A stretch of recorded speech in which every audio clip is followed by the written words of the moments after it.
$500 for a toll? What the fuck? The next second, the whole damn village turned into a zombie slaughterhouse. You all got back into the SUV. Dylan was still mulling over that strange little girl from earlier, muttering to himself. He wondered if she'd been scared shitless by the zombies. Victor, starting the engine, casually chimed in. Yeah, could be. The car rolled off the highway, but the provincial road ahead was under construction. The road was riddled with massive potholes, making it impossible to pass. You had no choice but to take a detour, which eventually led you to a small village. To keep moving forward, you'd have to pass through the center. At the village entrance, you saw the place was jam-packed with cars, dozens of them parked on an open lot. A large crowd had gathered. You immediately recognized a familiar face, the tattooed guy who ran the auto repair shop and his crew. They spotted you too and greeted you warmly.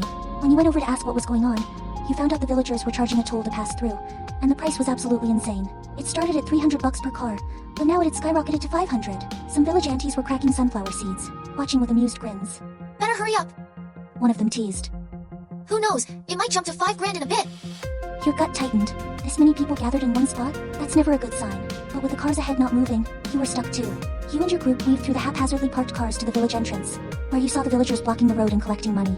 A couple was pleading desperately because they didn't have enough cash, but the villagers weren't budging and even started shoving them around. Watching this made your stomach churn. Just as you were about to pull out some cash to help, the tattooed guy beat you to it. He slapped down $200 and barked menacingly. What the fuck are you doing putting your hands on people? Here's $200. Let them through. You froze for a second, then quickly pulled out $500 and whispered to the tattooed guy.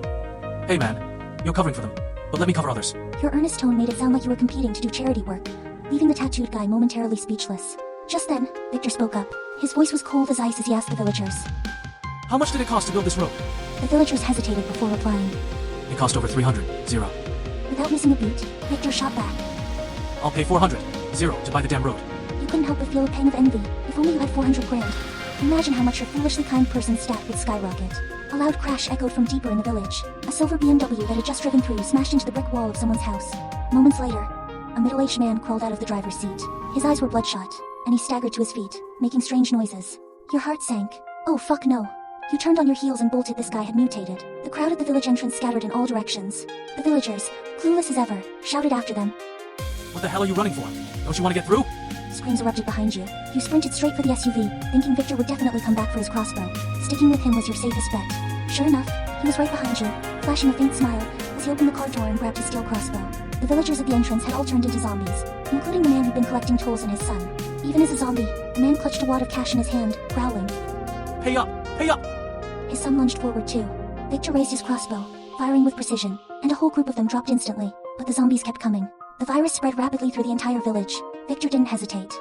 We're pulling out, He ordered, but the car was completely blocked in. No way to drive out. You had no choice but to abandon the vehicle and go on foot. Victor slung his bag over his shoulder.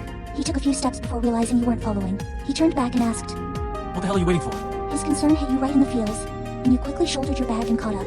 As you retreated, fighting off zombies along the way, you finally made it to the fields outside the village. The zombies didn't follow. Skirting around the village, you climbed back onto the main road, but the car was gone. Dylan asked. So without a car, how the fuck are we supposed to get to Washington? Victor, ever calm, replied. There's bound to be abandoned cars along the way. We can figure it out. You cleared your throat, a sly grin spreading across your face. Victor, I've got an idea. Both of them turned to look at you. Dylan teased. What? You gonna whip up a car out of thin air, little robot? You blinked innocently, playing coy. Close your eyes, no peeking. I'll count to 3, and then you can open them. Taking a deep breath, you began counting. 1, 2, 3.